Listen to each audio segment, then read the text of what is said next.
For more on the campaign and the Early Educator Certification Program, Heather Burgess recently sat down with Debra Torrence and Anna Mercer-McLean from the Institute for Child Development Professionals. Joining me today, Debra Torrence, Director of the North Carolina Institute for Child Development Professionals, and Anna Mercer-McLean is Director of the Community School for People Under 6, and she is Board Chair for the Institute. Welcome to North Carolina now. Thank you. Thank you. Now, you guys are here today to talk about the importance of professional development and certification for early educators, and I really wanted to sort of define what an early educator and who that is in working with children. Sure. An early educator is someone working directly or on the behalf of children birth to 12 years of age in an early care and education setting, or sometimes referred to as child care or pre-K, that is regulated by our state. Okay. And we're here today, of course, to talk about the North Carolina Early Educators Certification. Now, this was the first of its kind in the country and has really become a model for the country to look at when they look at certifying early educators. Tell us why this is so important. Well, it's important because parents need information about who is working with their children and caring for their children when they're in child care during the day. Similar to teachers and nurses and hairstylists and even tree trimmers who are certified, this provides a professional certification that recognizes our skills and our education for working in this field. Now, as the director of a facility, how do you see this accreditation make a difference in day to day with workers and with parents? What does that certification mean to them? For most of us, it means recognition. I mean, we put a lot into, caring for children and making sure they have what they need, but now this is something we need. It's a recognition of our education and the importance of what that means in terms of our knowledge and skill base as teachers and administrators.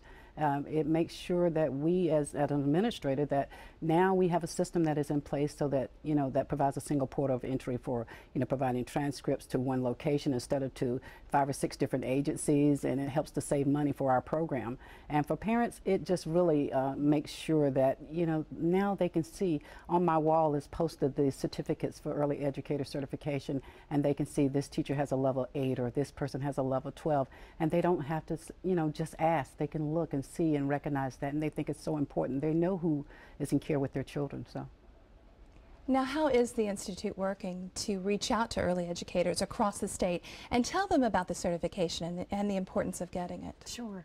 The Institute is a nonprofit organization, so we rely heavily on volunteers and partner agencies and community groups to help us get the word out.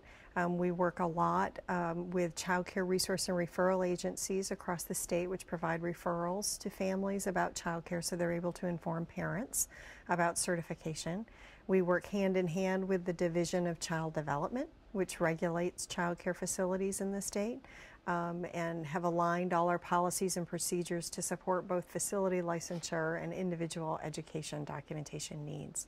So we've worked both with state agencies and local agencies, and then of course with professional associations like the North Carolina Association for the Education of Young Children, with the North Carolina Early Childhood Association and others to spread the word about certification. And we have a very vibrant website that we'll give you the address for. Perhaps people would like to go and visit the website. I'm sure they will. And I know that with the certification, how is it to be able to sort of empower somebody through that certification to better themselves in what they're doing in their professional life? Well, I think that's important. It's important that teachers know that they are professionals in this field. Too often we are thought of as babysitters, but when you go out and get an associate's degree or a bachelor's degree or even a master's, you want them to know you're a professional and that you enjoy taking care of their kids. And I'm experienced and educated to do it, and I can understand what they're going through, and with my education and experience, that means a lot for families.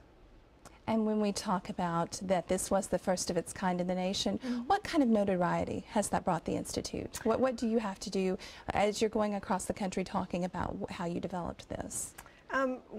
Mainly what it has brought us is more work.